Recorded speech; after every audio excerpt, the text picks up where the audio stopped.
It was one of those nights where the universe seemed to conspire against me. After pulling a brutal 12-hour night shift at the warehouse, I got a frantic text from Elaine around 3:30 a.m. The roof's leaking in the living room. Fix it. Great. Just what I needed after being on my feet all night. The storm outside was howling like a pack of wolves, rain slashing sideways in icy sheets. But that didn't matter to her. Elaine never cared about what I needed. I drove home through the chaos, gripping the steering wheel so tightly my knuckles turned white. My back already throbbed from lifting heavy crates all night, but there was no time to rest. Grabbing my tools from the garage, I climbed onto the roof in the pitch-black darkness, guided only by the weak beam of my headlamp. The wind tore at my jacket, and the rain soaked me to the bone as I wrestled with loose shingles, patching up the leak as best I could. By the time I climbed down that ladder at 5 a.m., my hands were raw and bleeding, my body screaming in protest. Every step felt like I was dragging lead weights. All I wanted was to collapse into bed for an hour, or maybe 2, and let the world fade away. But the world had other plans. When I walked inside, dripping wet and exhausted, Elaine barely glanced up from her phone. She gave me this dismissive grunt, like I'd done nothing more than take out the trash. No thank you, no acknowledgement of the fact that I'd just risked life and limb in a storm to keep our house from flooding. Instead, she muttered something vague about needing professional repairs later. Whatever. I was too tired to argue. I told her I needed to nap before dealing with the water damage in the living room. I didn't even bother changing out of my damp clothes, just collapsed onto the bed and passed out instantly. What happened next still haunts me. For hours later, I woke to the sound of someone shaking me roughly. It was Elaine, standing over me with arms crossed, her face colder than the rain outside. Craig, her 19-year-old son who'd never liked me, leaned against the doorframe, smirking like he'd just won the lottery. Before I could process anything, Elaine dropped the bomb. You're done. Get out. What? I croaked, sitting up groggily. My brain couldn't comprehend what she was saying. You heard me, she snapped. You're dead weight. Don't come back. Dead weight. The words hit me like a punch to the gut. 7 years of marriage, countless sacrifices, endless nights working myself to the bone, and this was how she saw me? Craig tossed my truck keys at me, his smirk widening. Go cry somewhere else, loser, he sneered, locking the bedroom door behind him as they left. That's when I noticed the trash bags, 3 massive black garbage bags stuffed with my clothes, sitting by the door. And my wallet, empty, lying open on the nightstand. The $200 cash I'd kept for emergencies was gone. I tried to reason with them, yelling, pleading for answers, but Elaine just kept repeating that I had 5 minutes to leave before she called the cops. Craig filmed me on his phone, taunting me, saying he was documenting my meltdown, in case I tried anything. They weren't just kicking me out, they were humiliating me, treating me like some unwanted pest. The last thing I saw before the door slammed shut was Craig's smug grin and Elaine's ice-cold glare. Then came the deadbolt clicking into place. I stood there in the driveway for what felt like an eternity, rain soaking me again, clutching those trash bags like a lifeline. My hands were still scabbed over, my back still aching, and now I was homeless. I called Elaine immediately, but it went straight to voicemail. Texts went unanswered. Through the blinds, I could see them peeking out, watching me. Finally, I loaded my bags into my truck and drove off, not knowing where to go or what to do next. For 3 nights, I slept in that truck. The cab smelled like mildew, and every movement sent sharp pains shooting through my already battered body. I showered at the gym, brushed my teeth in public restrooms, and showed up to work looking like a ghost of myself. My coworker Wyatt eventually noticed something was wrong and practically forced the truth out of me. He offered me his couch until I could figure things out. Sitting in Wyatt's living room that first night, staring at the wall, I replayed everything in my mind. The warning signs I'd ignored, the excuses I'd made. The way Craig would accidentally break my stuff. The way Elaine's eyes would glaze over whenever I talked about work. The constant comments about me not making enough money. And those mystery shopping bags that appeared even though our credit card was maxed out. I should have seen it coming. The days following my eviction felt like being trapped in a nightmare I couldn't wake up from. Every morning, I woke up on Wyatt's couch with the same question echoing in my mind. How did this happen? The betrayal cut deeper than any physical wound ever could. But as the initial shock began to fade, something else started to take its place. Anger. Not just anger at Elaine or Craig, but anger at myself for ignoring the warning signs. They had been there all along, subtle but unmistakable. I replayed every memory of the past 7 years in my mind. The way Craig would accidentally break things I cherished. A guitar my grandfather gave me, a watch that had been my father's. The way Elaine's eyes would glaze over whenever I talked about work, like she didn't care how hard I was trying to provide for our family. And then there were those unexplained shopping bags filled with expensive items we couldn't afford, even though our credit card was maxed out. At the time, I told myself it was nothing, tried to rationalize it away. Now, looking back, it was glaringly obvious. They saw me as nothing more than an ATM. But what really made my blood boil was something Sabrina, Elaine's cousin, revealed to me 2 weeks later. It happened by chance. I stopped at a gas station on my way to work, grabbing coffee to keep me going through another long shift. As I stood waiting for my order, I noticed her sitting at a corner table, scrolling through her phone. Sabrina had never liked me. She always treated me with cold indifference at family gatherings. But this time she looked uncomfortable. She kept glancing at me, fidgeting with her napkin. I almost ignored her, but then she approached me, hesitating before finally speaking. "Randy," she said, her voice trembling slightly, "how are you holding up?" Her tone caught me off guard. It wasn't hostile like I expected. Instead, it sounded guilty. I shrugged, giving her some vague response about surviving. That's when she dropped the bombshell. "Elaine's been planning this for months," she admitted, avoiding my gaze. "She's been telling everyone you're lazy, useless, dead weight. She even strategized the best way to get rid of you." My stomach churned as she continued. "That roof leak? It wasn't real. She used the garden hose to spray water up there. She wanted you exhausted so you wouldn't fight back." The words hit me like a freight train. All those nights I spent fixing things around the house, thinking I was contributing to our home, it was all part of her plan. She didn't want me to fix anything. She wanted me broken, vulnerable, easy to discard. Sabrina's guilt-ridden confession didn't end there. "She's been hiding money too," she added. "Skimming from your joint account for months. She's got a secret one now." By the time she finished, my hands were shaking so badly I nearly dropped my coffee. This wasn't just betrayal, it was calculated cruelty. Determined to uncover the full extent of Elaine's deception, I scheduled a meeting with Frank, a lawyer Wyatt recommended. He was a no-nonsense guy in his late 50s, with sharp eyes and a straightforward demeanor. After explaining everything, he asked a simple yet pivotal question. "Whose name is on the deed to the house?" I froze. I honestly didn't know. The house had been inherited from my grandfather 5 years ago, shortly after Elaine and I got married. We talked about adding her name someday, but life got busy and we never followed through. Frank dug into the records, and 3 days later he called me with news that left me speechless. The house, the very house Elaine had kicked me out of, was still 100% in my name. "This changes everything," Frank said, his voice calm but firm. "Since you inherited the property and you've been married less than 10 years, it's considered separate property under state law. Legally it's yours, not hers." The realization hit me like a lightning bolt. For 5 years, Elaine had acted like the house belonged to her, spending my money to renovate it, hosting parties, making it her own.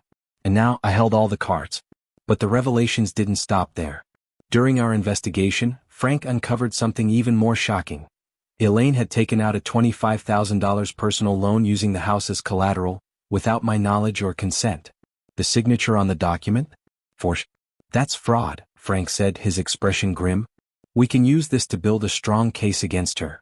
As the pieces fell into place, I felt a strange mix of emotions: rage, vindication, and determination. I wasn't just a victim anymore. I was someone who had been wronged, and I intended to make them pay. Over the next week, I worked tirelessly with Frank to gather evidence. Bank statements showing emptied accounts, credit card bills detailing Elaine's extravagant spending spree right before kicking me out, screenshots of her social media posts flaunting their new TV, kitchen renovations, and Craig's fancy gaming setup, all paid for with stolen money. Every night, I found myself scrolling through their profiles, documenting every post, every photo. It wasn't just about revenge, it was about justice. They thought they could erase me, but I was building a case that would expose their lies and greed for what they truly were. With each piece of evidence I collected, I felt a little stronger, a little more in control. The man who once slept in his truck, broken and defeated, was gone.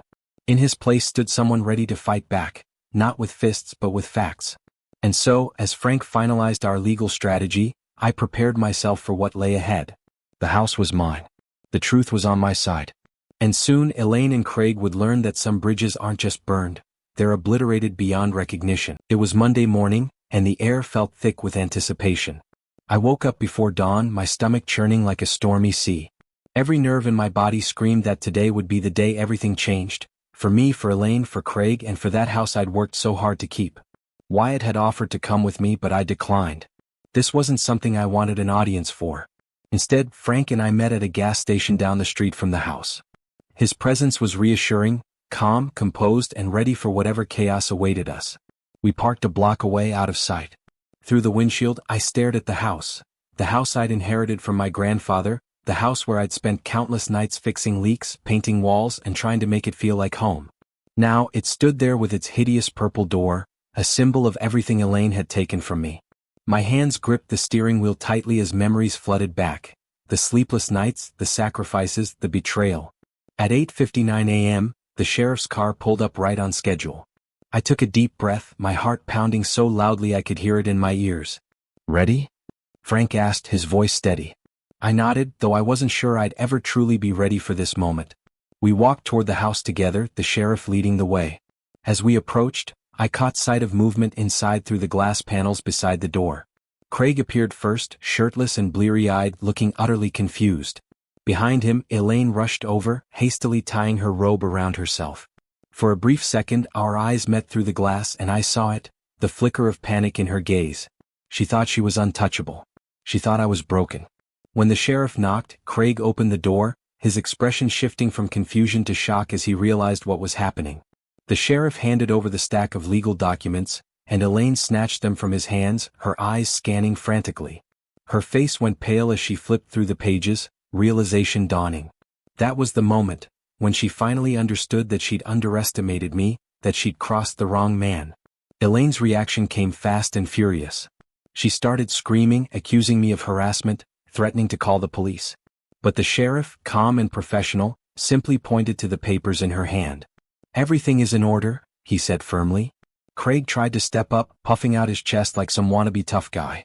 "You think you can just kick us out? You're nothing," he spat, glaring at me. Frank stepped forward, his tone sharp and authoritative. "Actually, legally speaking, the house belongs solely to Randy. The financial fraud your mother committed using this property as collateral only strengthens his case. Everything here, from the renovations to the appliances, is now his." The look on their faces was priceless. Shock turned to disbelief, then anger, then desperation. Elaine switched tactics, collapsing into tears. "After everything we've been through, how can you do this to us? Where will we go? We have nothing." I didn't say a word. I let her performance play out, watching as the reality sank in. But Craig couldn't resist one last jab. "You'll regret this," he sneered. "You'll probably come crawling back after a week of being alone." Something inside me snapped. I stepped closer, locking eyes with him. "Listen carefully," I said, my voice low but firm. "You have exactly 48 hours to get your things out of my house. If anything is left behind, including that precious gaming setup paid for with my money, I'm hauling it straight to the dump." The sheriff added, "And don't damage the property. Any fixtures or improvements are legally Randy's now." As we left them standing there, staring at the papers in stunned silence, I felt a weight lift off my shoulders. It wasn't triumph, not yet, but it was relief. Relief that justice was finally within reach. The next 2 days were a blur. By Wednesday morning they were gone. A small U-Haul sat in the driveway and the house looked eerily quiet. When I arrived with Frank and the sheriff, Elaine was waiting on the porch, her eyes red and swollen. She tried to approach me as I got out of the car, but the sheriff intervened. "You can't do this to me," she pleaded, her voice trembling. "You'll regret it. Craig was right about you all along."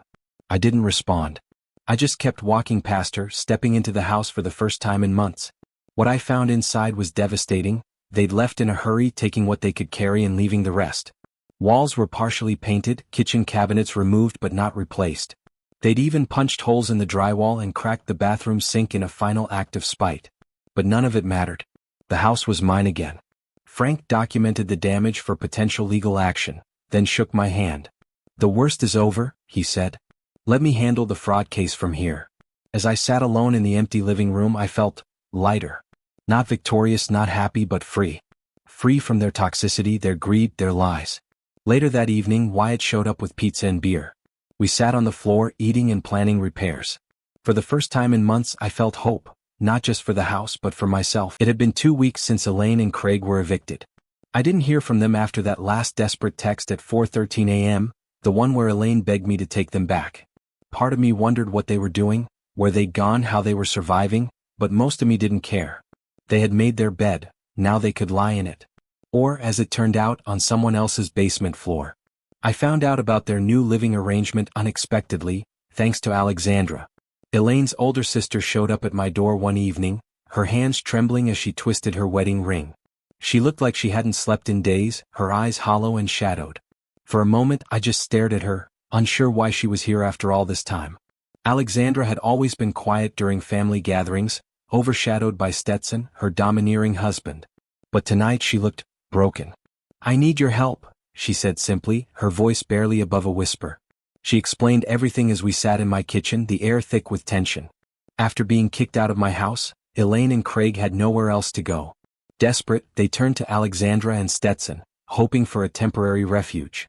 At first, Stepson tolerated them, barely, but his patience quickly wore thin. He began treating them like intruders, blaming them for every little inconvenience. "They're sleeping in the basement," Alexandra said, her voice shaking. "Stepson controls everything, who eats what, when they can leave the house, even how long they can shower. Elaine, she cries all the time now." Craig tries to fight back, but Stepson just yells louder. The irony wasn't lost on me. Elaine, who had treated me like garbage, was now being treated the same way by her own brother-in-law. Karma, it seemed, had a wicked sense of humor. But Alexandra wasn't there to beg for Elaine's sake. She was there for herself. "I can't live like this anymore," she admitted, tears streaming down her face. "Stepson. He's always been controlling, but it's gotten worse since Elaine and Craig moved in.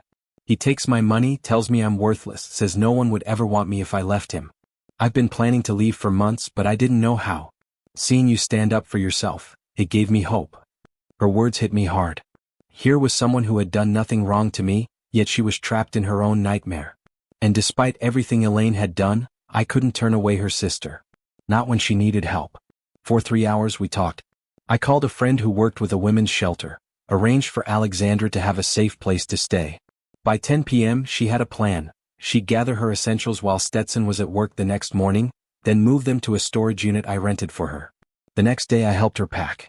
Watching her load boxes into her car, I saw a flicker of hope in her eyes, a spark I hadn't seen since before all this chaos began. "You're not Elaine," I told her firmly as she hugged me goodbye.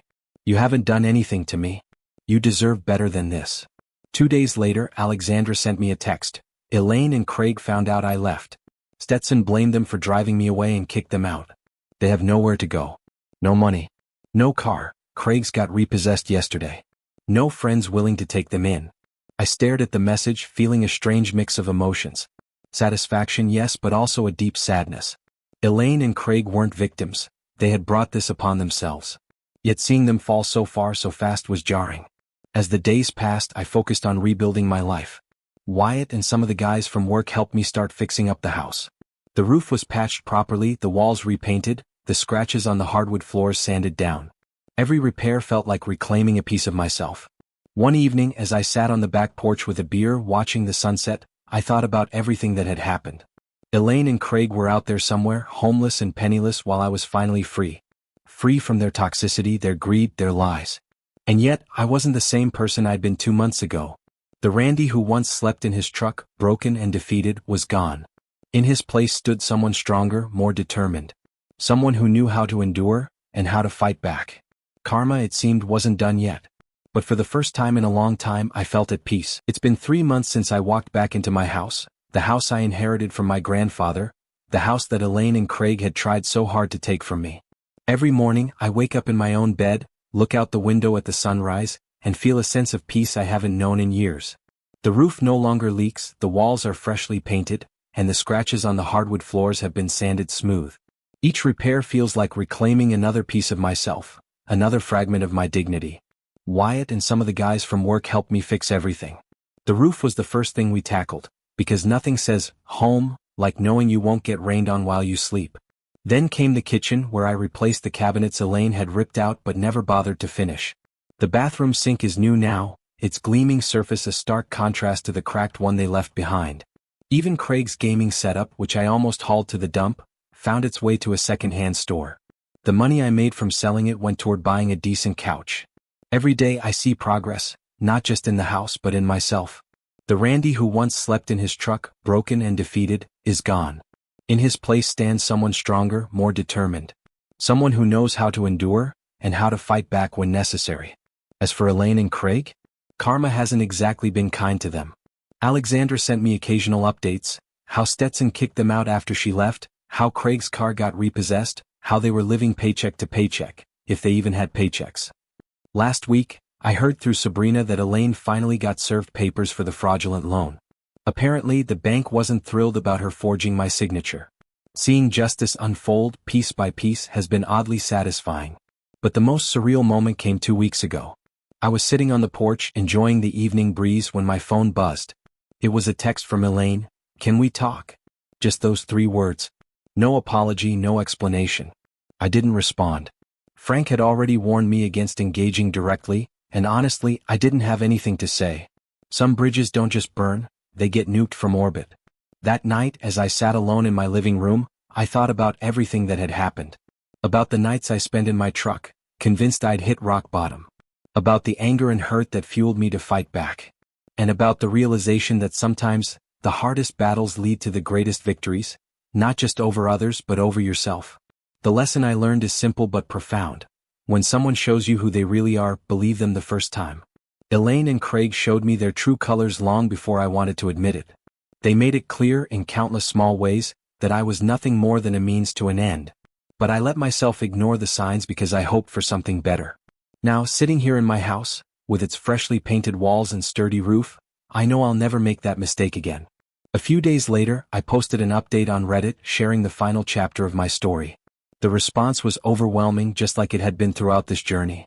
Thousands of messages poured in, people thanking me for being honest, for showing that it's possible to rebuild after betrayal. One comment stood out: "What if Elaine apologizes and changes?" My answer was simple: not if she was the last woman on earth.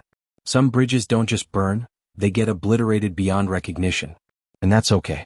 Because I'm not the same person who let himself be treated like garbage. I'm not the same person who doubted his worth or questioned his strength. I ended the post with a quote that summed up everything I'd learned: sometimes walking away isn't failure, it's survival. As I closed my laptop and leaned back on my couch, I felt a rare sense of contentment. Outside, the world kept spinning. Elaine and Craig were still out there, struggling to pick up the pieces of their shattered lives.